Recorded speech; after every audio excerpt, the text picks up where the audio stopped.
इस दुनिया की सबसे बड़ी बेवकूफ हूँ। क्या जरूरत थी मुझे आहान के रूम में जाने की? वैसे तो उन्हें सब कुछ समझ आ जाता है, मगर आज ही उन्हें भोला बनना था। मुझे इतनी एम्बैरेसमेंट हो रही है कि चैन से सो भी नहीं पा रही हूँ।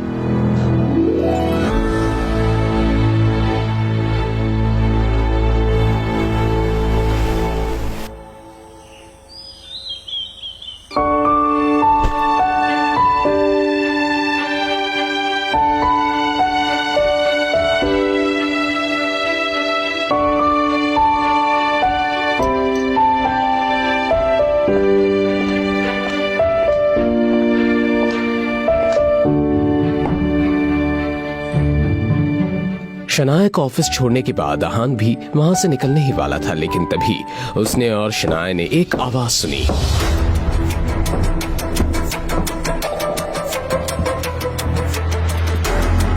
आहान, आज तुम अपनी फेरारी स्पोर्ट्स कार में नहीं आए?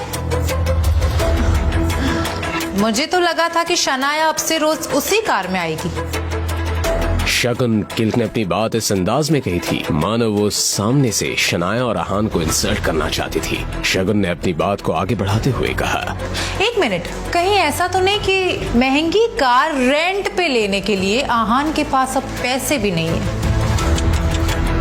आहान ने हमेशा की तरह इस ताने को भी सुनकर अनसुना कर दिया। वो कार अभी अभी आहान के रोजवुड स्प्रिंग वाले बंगलों के पार्किंग में खड़ी थी, मगर वो इस बारे में किसी को वजह देना जरूरी नहीं समझता था। मगर शनाया, वो अपने दिन की शुरुआत ये बातें सुनकर नहीं करना चाहती थी। शगुन, क्या तुम फिर से धक्के खाकर यहाँ से बाहर जाना पसंद करोगी? मुझे अच्छे से याद है जब मैंने तुम्हें और शौर्या को घर से निकाला था।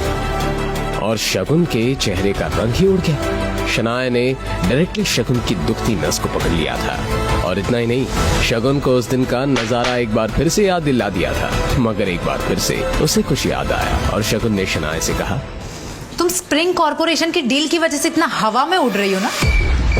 क्या तुम्हें इतना भी नहीं पता कि दादाजी ने तुम्हें उस प्रोजेक्ट से कब का निकाल दिया है?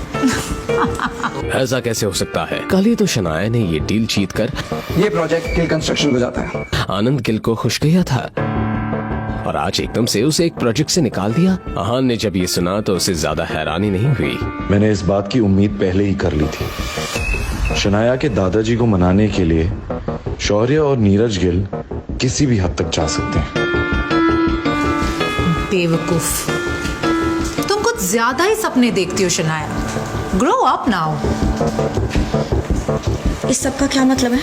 दादाजी ने कहा है मुझे अभी उनसे बात करनी है। वो तो मनाली चले गए, बोल रहे थे कि उन्हें थोड़ा आराम की जरूरत है। शनाया के सवाल का ये जवाब शगुन ने नहीं, शौर्य ने दिया था। शनाया ने देखा तो शौर्य बहुत ही अकड़ में खड़ा था। उसने अपनी बात को आगे बढ़ाते हुए कहा, और जाते जाते उन्होंने स्प्रिंग कॉर्पोरेशन का प्रोजेक्ट भी मुझे दे दिया,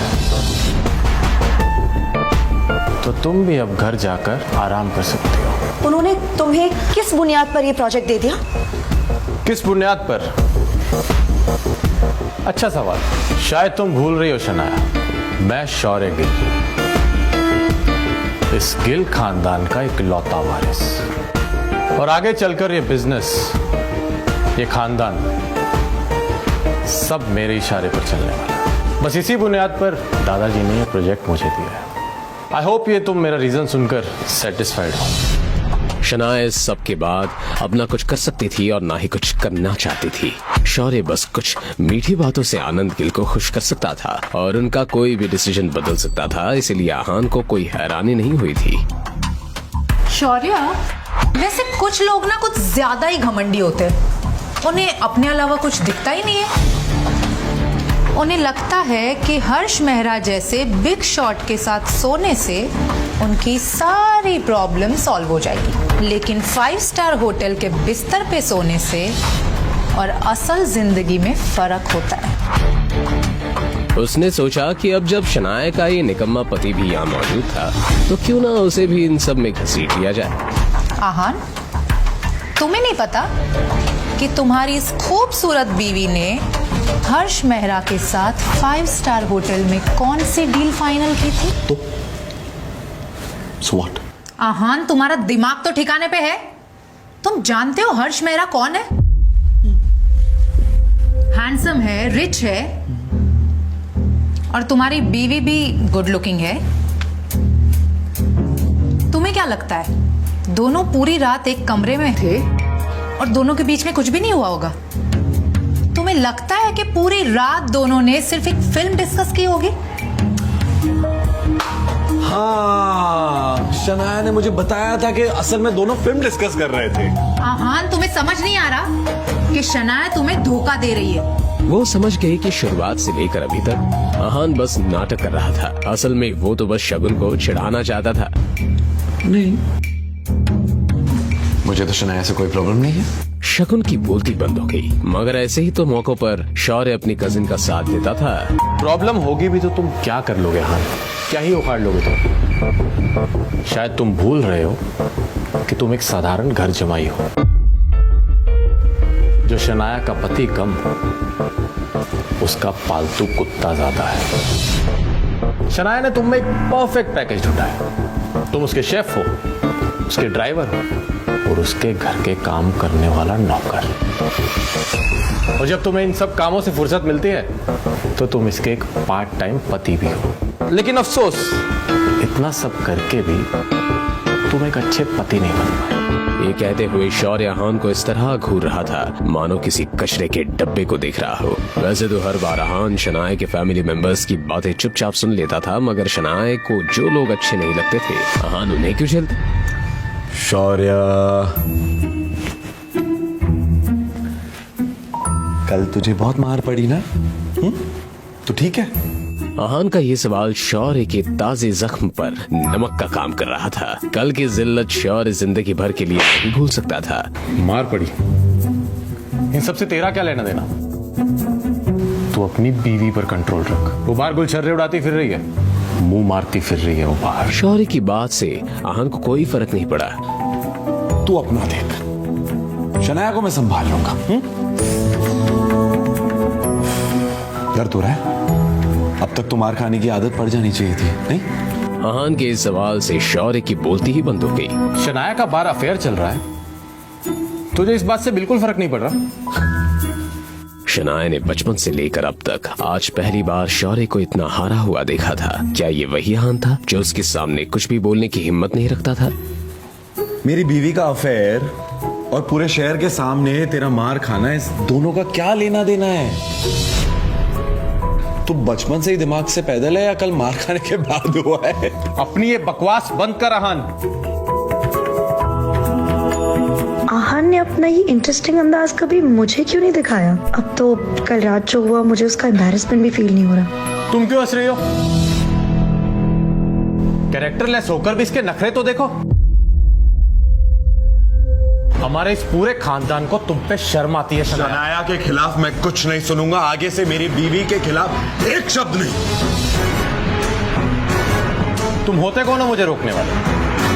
मैं उसका भाई हूं। मैं उसे डांट लगाऊं या मार, मेरा हक है उस पे। और गिल खानदान में किसी से भी उलझने की तुम्हारी औकात नहीं है।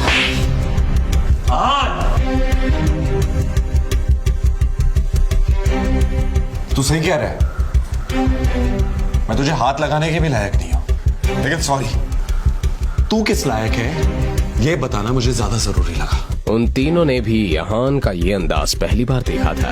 आहान की एक बात साफ थी, कोई उसे कुछ भी कह ले, लेकिन उसकी वाइफ शनाया के अगेंस्ट कुछ कहा तो आहान माफ नहीं करने वाला।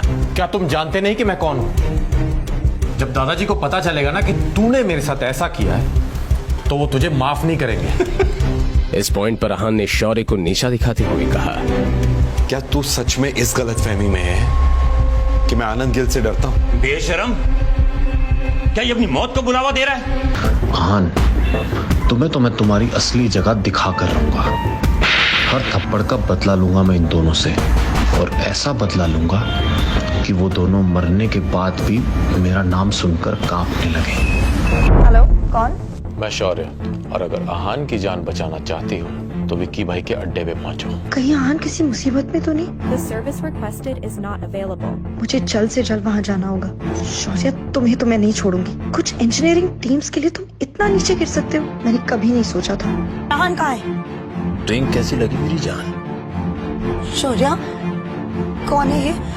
क्या आज सुबह जो हुआ था उसके बाद शौर्य का इतना खुश होना थोड़ा अजीब नहीं? अब क्या होगा? क्या आहान को कुछ पता चल पाएगा या फिर वो घर चला जाएगा? इन सभी सवालों का जवाब जानना चाहते हो तो आपको सिंपल सा एक काम करना है। अपनी स्क्रीन पर दिखाए गए एक नीले रंग के इंस्टॉल बटन पर क्लिक करना है। क्लिक करने पर तुरंत आपको मोबाइल फोन पे प्ले स्टोर पेज दिखाई देगा, जिसमें पॉकेट एफएम के नीचे दिए हुए इंस्टॉल बटन पर क्लिक करना है।